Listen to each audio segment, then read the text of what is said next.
दोस्तों, स्वागत है आप सभी का मेरे इस चैनल में जिसका नाम है science and maths for TET. दोस्तों, जैसा कि हम जानते हैं कि बहुत जल्द BEO यानी कि ब्लॉक एजुकेशन ऑफिसर के एग्ज़ाम्स होने वाले हैं। BEO के एग्ज़ाम में मैथ्स के सिलेबस के लिए लिखा गया है कि 10th तक की एलिमेंट्री मैथमेटिक्स आएगी।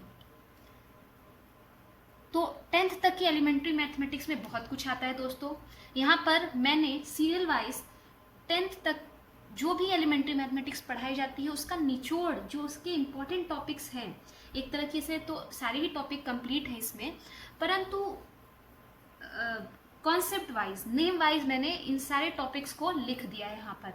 चलिए सबसे पहले हम 10th तक के जो एलिमेंट्री मैथमेटिक्स का सिलेबस है, जो कि मैंने निकाल के सिर्फ आप लोगों के लिए रखा हुआ है, इसको पहले हम डिस्कस कर लेते हैं। सबसे पहला और इम्पॉर्टेंट टॉपिक जिसे बहुत ही ज़्यादा क्वेश्चन पूछे जाते हैं वो है मेंसुरेशन। मेंसुरेशन को हिंदी में कहते हैं क्षेत्रमिति। मेंसुरेशन को हमने दो पार्ट्स में यहाँ डिवाइड कर लिया है, एक तो 2D मेंसुरेशन और दूसरा 3D मेंसुरेशन।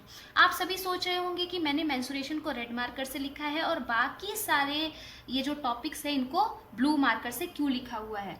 ऐसा मैंने इसलिए किया है क्योंकि पहली बात तो ये, आज हम मेंसुरेशन के बारे में पढ़ेंगे, और दूसरी बात यहाँ पर मैं स्टार मार्क लगा के आपको बता दूं कि ये बहुत ही इंपॉर्टेंट टॉपिक है।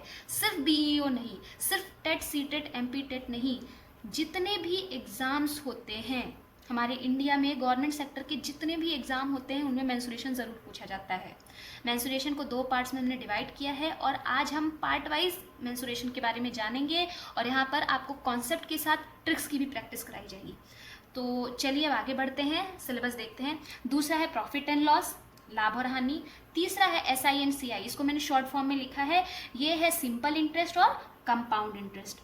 चौथा है टॉपिक है प्रोबेबिलिटी, जो कि 10th, जिन लोगों ने 10th में मैथ्स लेके पढ़ा होगा उन्होंने देखा होगा कि ये जो हमारा टॉपिक है 10th में आता है और इससे भी बहुत सारे क्वेश्चंस आते हैं, बहुत घुमावदार क्वेश्चंस आते हैं, परंतु आप क्योंकि इस चैनल पे आए हैं तो सारी आपकी कन्फ्यूजन्स यहाँ पर सॉल्व कर दी जाएंगी।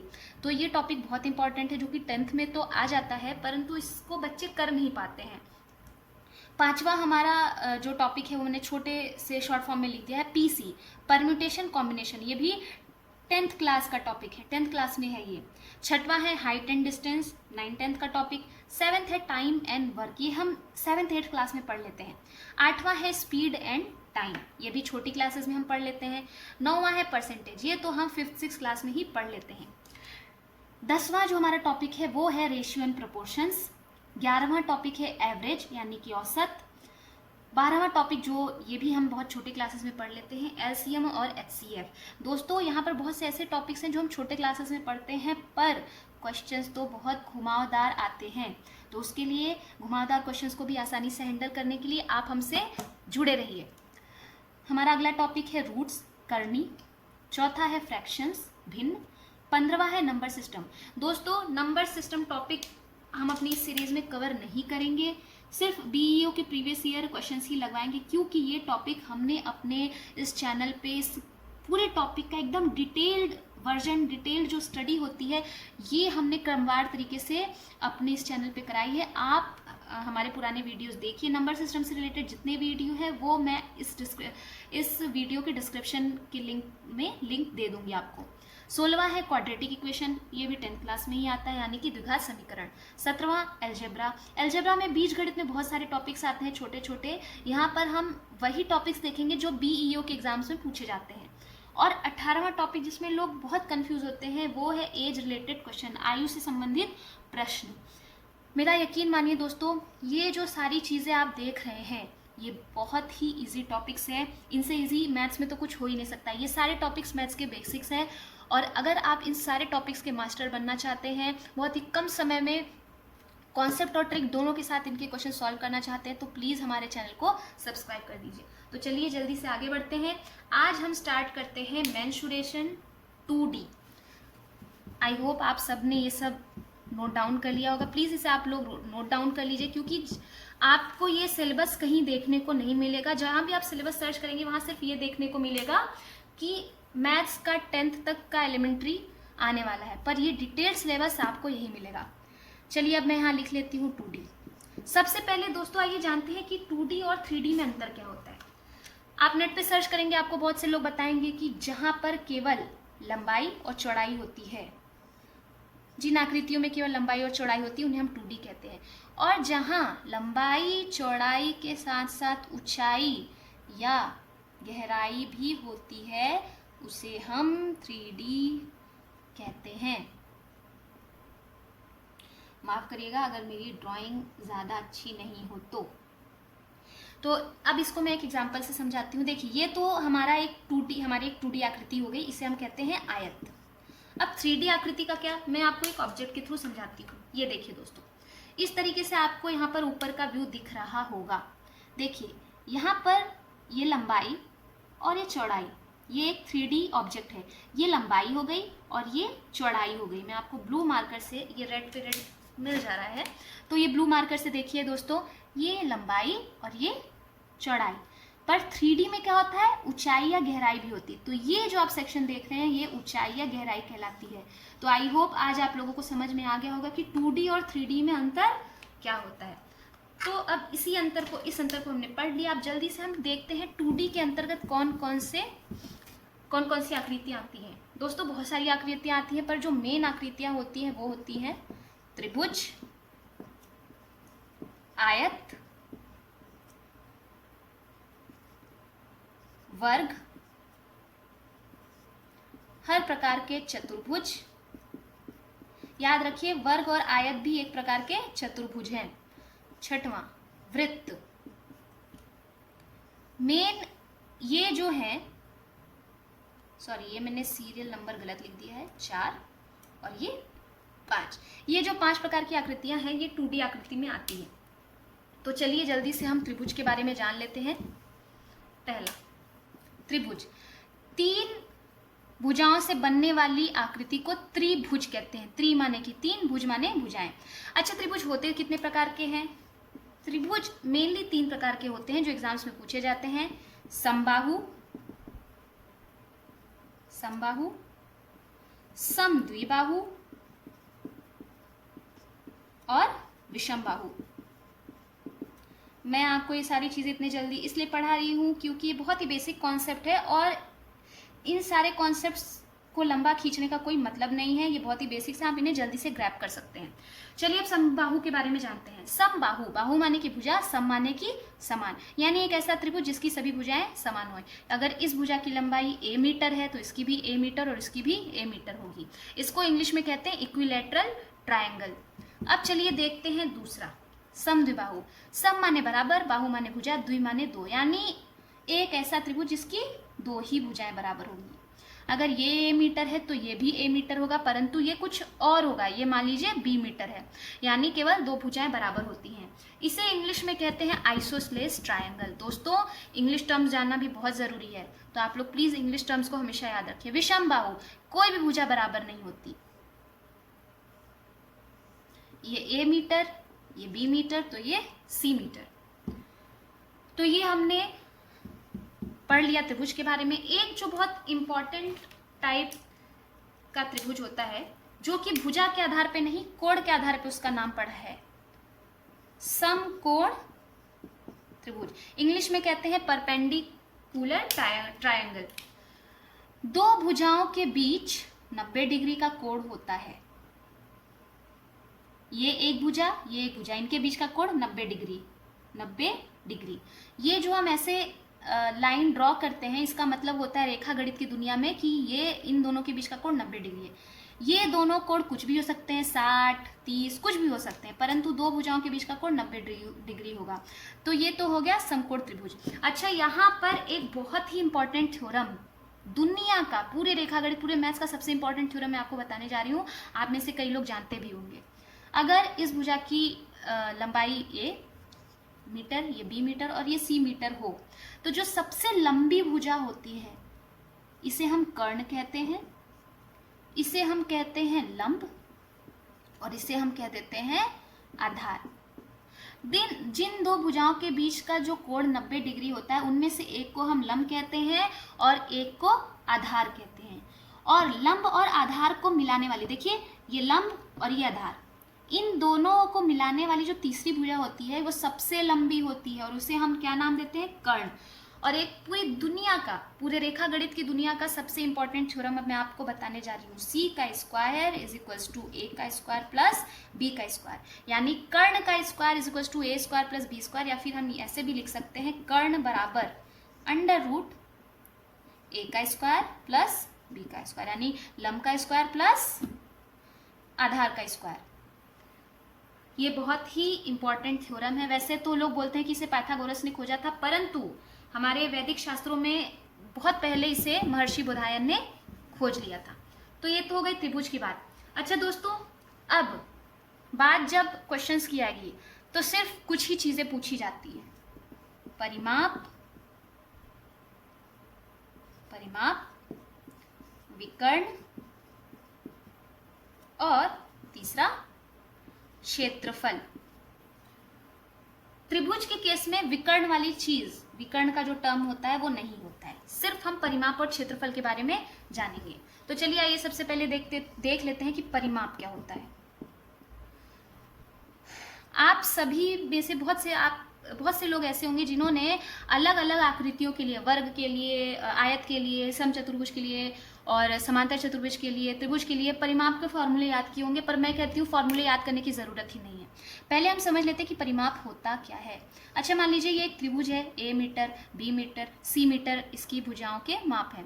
अगर इस त्रिभुज को हम ऐसे खोल दें, मान लीजिए ये 3 तारों से ऐसे बना हुआ है, इसको हम खोल दें तो एक ये तार ऐसे ही रख दिया, ए को हम उठा के ऐसे रख देते हैं और c मीटर लंबी तार को उठाकर यहाँ पर हम ऐसे लिख देते हैं।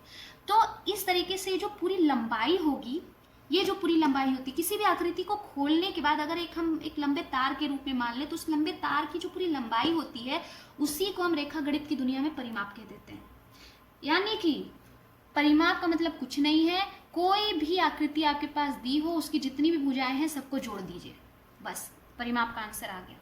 तो यहाँ पर अब परिमाप क्या होगा, कुछ नहीं, परिमाप P से मान लीजिए इसको मैं डिनोट करती हूँ, A plus B plus C, सभी भुजाओं का योग बराबर परिमाप। अच्छा, त्रिभुज के लिए एक और टर्म बहुत इंपॉर्टेंट है, अर्ध परिमाप, उसको हम S से डिनोट करते हैं। अर्ध परिमाप बराबर कुछ नहीं, परिमाप का आधा कर देना है, a plus B plus C by 2। तो ये तो हो गई परिमाप की बात। अब चले आते हैं हम क्षेत्रफल के ऊपर। क्षेत्रफल कैसे निकालें?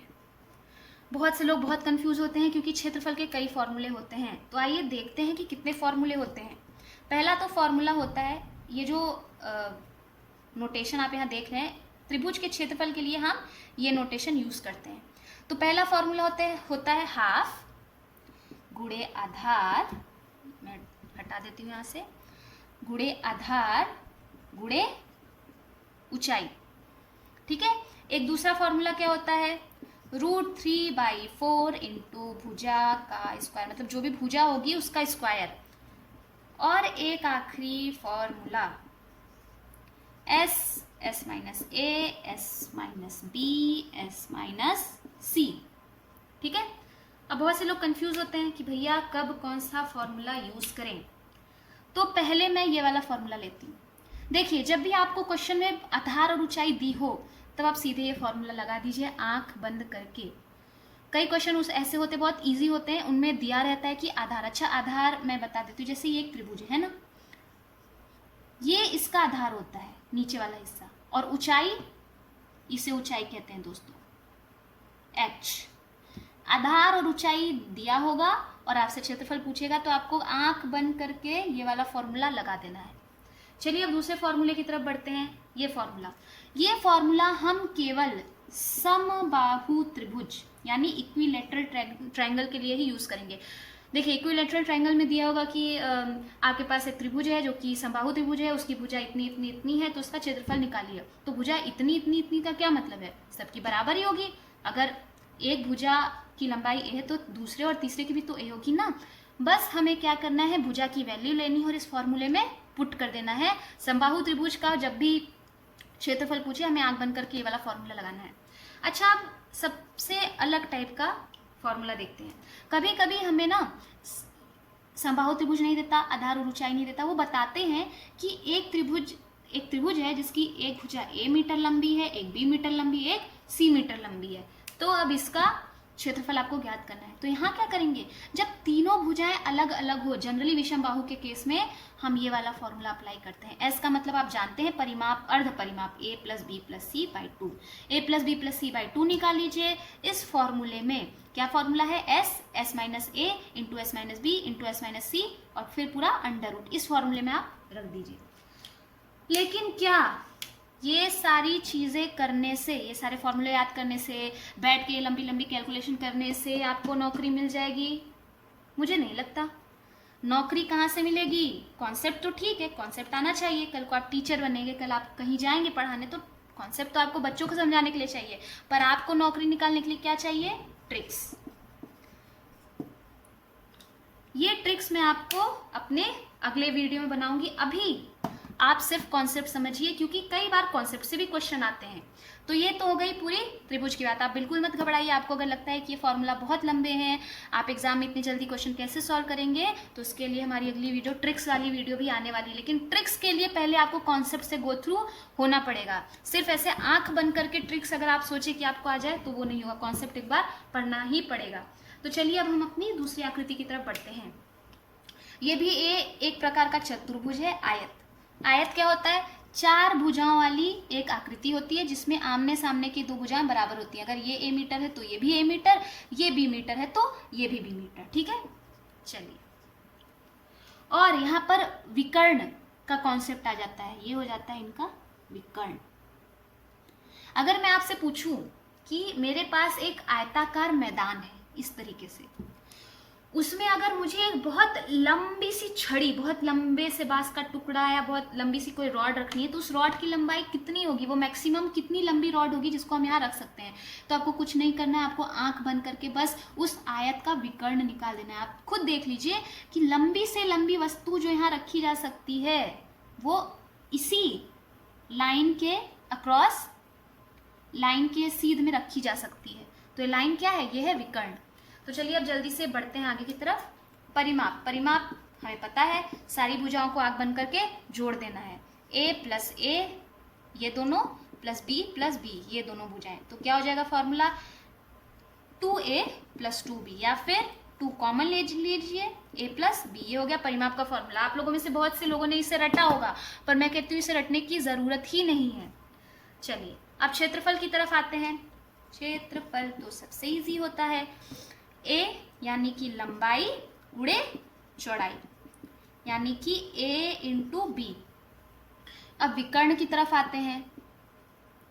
सॉरी, विकर्ण जल्दी से इसे देख लेते हैं। बहुत ही छोटी वीडियो में मैं आपको सब कुछ समझाना चाहती हूँ। देखिए ये दोनों एंगल 90 डिग्रीज है। यहाँ पर हम पाइथागोरस थ्योरम अप्लाई करेंगे और इसे अगर हम c मान लें तो विकर्ण C बराबर पाइथागोरम थ्योरम हमें पता ही है, अंडर रूट में a square plus b square. आप में से कितने लोगों ने ये फॉर्मूला रटा होगा? मैं कहती हूँ रटने की जरूरत ही नहीं है, क्योंकि यार आप कितना रटेंगे? आपके पास पढ़ने के लिए, रटने के लिए और भी सब्जेक्ट हैं। सबसे ज्यादा रटना तो पड़ता है general awareness, general science. Maths मत रटिए, मैथ्स को समझ लीजिए। देखनी है तो सिर्फ ट्रिक्स देख लीजिए, रटना है तो ट्रिक्स रट लीजिए। मैं कहती हूँ फॉर्मूला रटने की कोई जरूरत नहीं है, खास करके मेंसुरेशन में। तो ये तो हो गई परिमाप, क्षेत्रफल और विकर्ण की बात। अच्छा, एक ट्रिक मैं आज ही यहाँ पर आपको बता देती हूँ। ट्रिक क्या है? वो क्वेश्चन हमेशा आता है और बच्चे बहुत कंफ्यूज होते हैं। क्वेश्चन में आपको दे देगा कि ये एक लंबा चौड़ा सा कुछ आयताकार मैदान है और इस मैदान के चारों ओर इस तरीके से ये घास, ये रेड कलर की घास तो नहीं होती, पर मेरे पास और मार्कर नहीं है तो मैं बना देती हूँ। ठीक है, ऐसे ऐसे ऐसे इन्होंने ये घास लगा दिया और इन्होंने बोला कि जो आयताकार मैदान है उसकी चौड़ाई जो है ये a है, ये सॉरी ये लंबाई है, चौड़ाई है b। ठीक है, और उन्होंने बताया कि ये जो रेड जो मैंने मार्कर से ऐसे ऐसे डॉट डॉट कर रखा है, ये इसकी जो लंबाई चौड़ाई जो भी है ये c है मान लीजिए, और ये चारों तरफ बराबर ही रहेगा। यहाँ भी c है अगर इसकी चौड़ाई, तो यहाँ भी c होगी, यहाँ भी c होगी और यहाँ भी c होगी। ठीक है, तो उसके बाद पूछते हैं ये लोग कि ये जो रेडिश, ये जो घास जो हमने बिछाया है, ये घास के मैदान में हमें ईंटें लगवाने हैं या फिर हमें नकली ही घास लगवानी है, और प्रति स्क्वायर फुट के हिसाब से आपको क्या दे देंगे, वेल कॉस्ट दे देंगे। उसके बाद पूछेंगे टोटल कॉस्ट बताइए, या फिर सीधे सीधे ये पूछ लेंगे कि भैया यहाँ पर हमें ऐसे ऐसे सीटिंग अरेंजमेंट करवानी है, 1 स्क्वायर फुट में सीटिंग अरेंजमेंट इतनी है, तो पूरे का बताइए। बच्चे बहुत कंफ्यूज होते हैं, पर यहाँ कंफ्यूज होने की बात ही नहीं है। हमें क्या करना है कि हमें पहले ये जो बड़ा वाला आयत है, इस आयत का क्षेत्रफल निकालना है, और उसको घटा किस में से देना है, ये जो छोटा वाला आयत बचा हमारे पास, ये जो मैं ब्लू डॉट ऐसे कर रही हूँ, ये जो छोटा वाला आयत बचा, इस बड़े वाले आयत का क्षेत्रफल छोटे वाले में से घटा देंगे तो हमारे पास क्या बचेगा, रेड वाला पार्ट ही तो बचेगा ना। अब इसके लिए फॉर्मूला देख लीजिए आप लोग, बचा हुआ क्षेत्रफल यानी रेड पार्ट का, लाल भाग का क्षेत्रफल। आप लोग चाहे तो मैं जैसे पढ़ा रही हूँ आप उसी वे में नोट्स भी बना सकते हैं, एग्जाम टाइम में बहुत इजीली आपको रिवीजन के लिए काफी आपके लिए इजी होगा। लाल भाग का क्षेत्रफल क्या होता है, पहले तो बड़े भाग का क्षेत्रफल a गुणे b माइनस क्या हो जाएगा, ये जो छोटा भाग है, छोटे भाग का क्षेत्रफल a माइनस 2c। अच्छा हमने 2c क्यों किया, 2c इसलिए कर दिया क्योंकि देखिए c इतना इधर इतना इधर, इतना इधर c कम हुआ, इतना इधर c कर दिया, तो a में से ये दोनों c हमने घटा दिया तो इसकी लंबाई आ गई। ठीक उसी तरह से b माइनस 2c कर दिया तो इसकी चौड़ाई आ गई।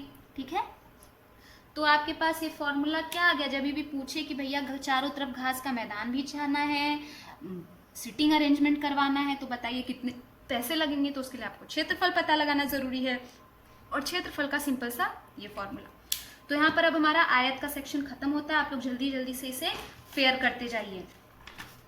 अब इसके बाद सबसे इजी टॉपिक वर्ग, बहुत प्यारा सा टॉपिक है, 2 मिनट में खत्म हो जाएगा। वर्ग हम सभी जानते हैं 4 भुजा वाली आकृति होती है, सारी भुजाएं बराबर होती हैं, प्यारी सी आकृति होती है। मुझे तो वर्ग बड़ा प्यारा लगता है, पता नहीं क्यों। ए और ए, ये चारों भुजाएं कैसी होती है, बराबर होती है, और हमें पता है विकर्ण, सबसे लंबी लाइन जो जाएगी किसी भी आकृति के अंदर से वही विकर्ण होता है। चलिए इसका क्षेत्रफल क्या होता है, क्षेत्रफल होता है लंबाई गुणे ऊंचाई यानी a गुणे a यानी कि a स्क्वायर। परिमाप क्या होता है दोस्तों, बताइए, याद करने की जरूरत ही नहीं, a धन a धन a धन a, a धन a धन a धन a, कितना हो गया, 4a, सिंपल सी बात। और यहाँ पर हमने देखा ये 90 डिग्री है, इसको हम C मान लेते हैं, यानी विकर्ण अगर C पता करना हो, विकर्ण C, तो ये लंब हो गया, ये आधार हो गया, a का स्क्वायर प्लस फिर से आधार की वैल्यू a ही है तो a का स्क्वायर, तो 2a का स्क्वायर, 2a का स्क्वायर यानी कि √2, a स्क्वायर यहाँ से बाहर निकल जाएगा, √2a। विकर्ण का फॉर्मूला आ गया √2a। इस विकर्ण को हम d1 लिख देते हैं, d1। क्षेत्रफल a स्क्वायर, परिमाप 4a, विकर्ण √2a। और बस कुछ नहीं है वर्ग में, ये वर्ग का भी समापन हो गया यहीं पर।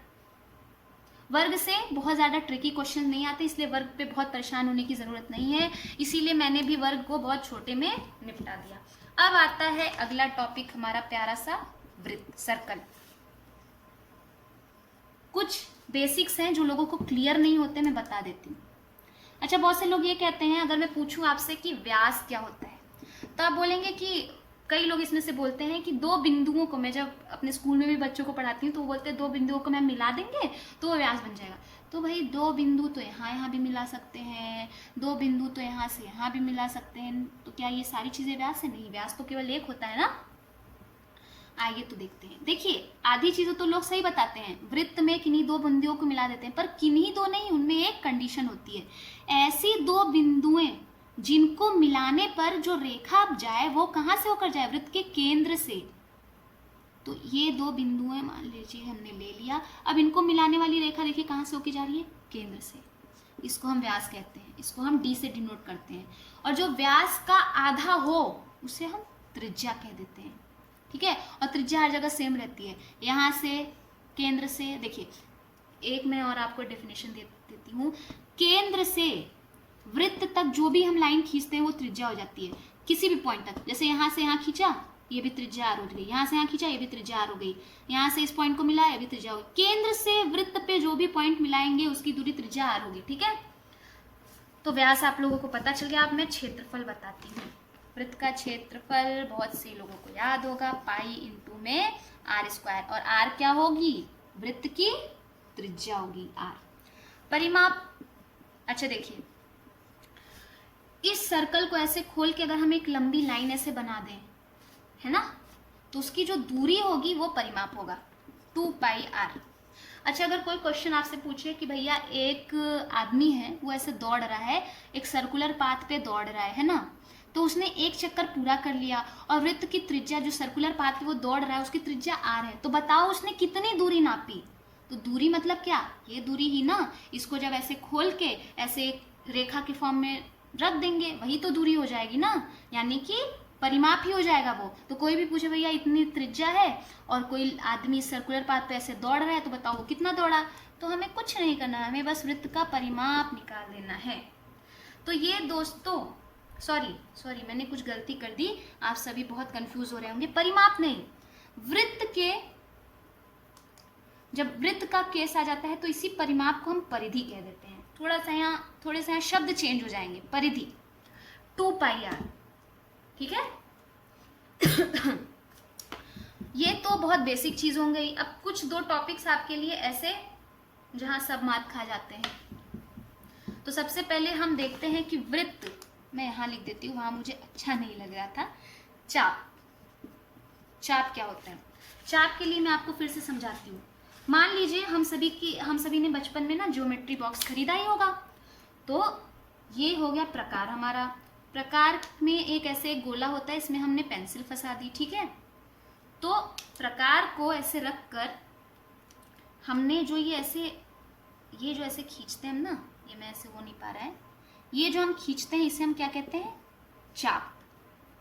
और ये जो एंगल जो बनता है प्रकार और पेंसिल के बीच में, ये जो एंगल बनता है उस एंगल को मैं यहाँ ऐसे डिनोट कर देती हूँ।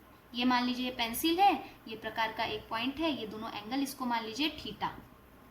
तो ये जो लाइन होती है, इसकी जो दूरी होती है, इसे हम क्या कहते हैं, इसे हम चाप कहते हैं। और यहाँ से यहाँ तक हमें पता ही है त्रिज्या आर होती है, क्योंकि जब हम ऐसे डॉटेड लाइन, जब ऐसे डॉट्स मिलाते जाएंगे तो ये एक सर्कल ही बन जाएगा जिसकी ये यहाँ से ये दूरी त्रिज्या आर ही होगी। तो बहुत क्वेश्चंस में ऐसे पूछा जाता है कि आपके पास एंगल दिया होगा, त्रिज्या दी होगी और पूछेंगे कि ये जो लेंथ है इसे चाप कहते हैं, इसकी लेंथ बताओ। तो उसके लिए क्या फॉर्मूला होता है ये देख लेते हैं। बहुत ही सिंपल फॉर्मूला होता है। चाप की लंबाई का फॉर्मूला क्या होता है, 2 पाई आर थीटा। थीटा क्या है, ये एंगल। और हमेशा ध्यान रखिए ये एंगल आपको कैसे लेना है, डिग्री में लेना है, और बटा 360, ठीक है। ये त्रिज्या हो गई, ये हमने पॉइंट ए मान लिया और इसको बी, तो ये चाप ए बी की लंबाई, ये इसका फॉर्मूला हो गया। अच्छा, ये तो लंबाई हो गई, लेकिन कई क्वेश्चंस में पूछा जाता है कि ये जो चाप है, इस चाप के 2 पॉइंट्स को हमने ऐसे यहाँ पर ऐसे मिला दिया और ये आप पूरा इसका क्षेत्रफल बताइए, जो एरिया है उसका क्षेत्रफल बताइए। तो अब चाप वृत्तखंड, अब इसको हम क्या बोल देंगे, ये जो पूरा एरिया है इसको हम वृत्त खंड बोल देंगे, पूरे वृत्त का एक छोटा सा खंड, छोटा सा पार्ट। तो वृत्तखंड का क्षेत्रफल, वृत्तखंड का क्षेत्रफल क्या होता है, उसका भी फॉर्मूला होता है हाफ गुणे में चाप की, ये मैं थोड़ा यहां से, चाप की लंबाई गुणे में त्रिज्या आर। अच्छा, अगर यहां से चाप की लंबाई का यहाँ फॉर्मूला रखेंगे तो जो अंतिम जो फॉर्मूला आएगा हमारे पास, मैं आपको करके बता देती हूँ। हाफ गुणे चाप की लंबाई का formula 2 pi R theta by 360 into में, सॉरी ये स्मॉल आर होगा, हमने स्मॉल आर माना है ना, ये स्मॉल आर हो जाता है, इंटू में आर, तो 2 से 2 कट जाएगा। तो फाइनल जो वृत्तखंड का जो क्षेत्रफल आएगा उसका फॉर्मूला होगा पाई आर स्क्वायर थीटा अपॉन में 360। ये दोनों फॉर्मूले जल्दी जल्दी से आप सभी लोग नोट डाउन कर लीजिए। एक तो चाप की लंबाई वाला फॉर्मूला, ठीक है, और ये वृत्तखंड का क्षेत्रफल पाई आर स्क्वायर थीटा अपॉन 360, या फिर ये फॉर्मूला भी याद कर लीजिए, हाफ इंटू चाप की लंबाई इंटू में त्रिज्या। तो दोस्तों ये तो हो गई 2D आकृतियों की बात, कुछ आकृतियों की बात। बहुत से लोग कंफ्यूज होते हैं, किसमें कंफ्यूज होते हैं? समांतर चतुर्भुज, समांतर चतुर्भुज, समचतुर्भुज और समलंब चतुर्भुज में।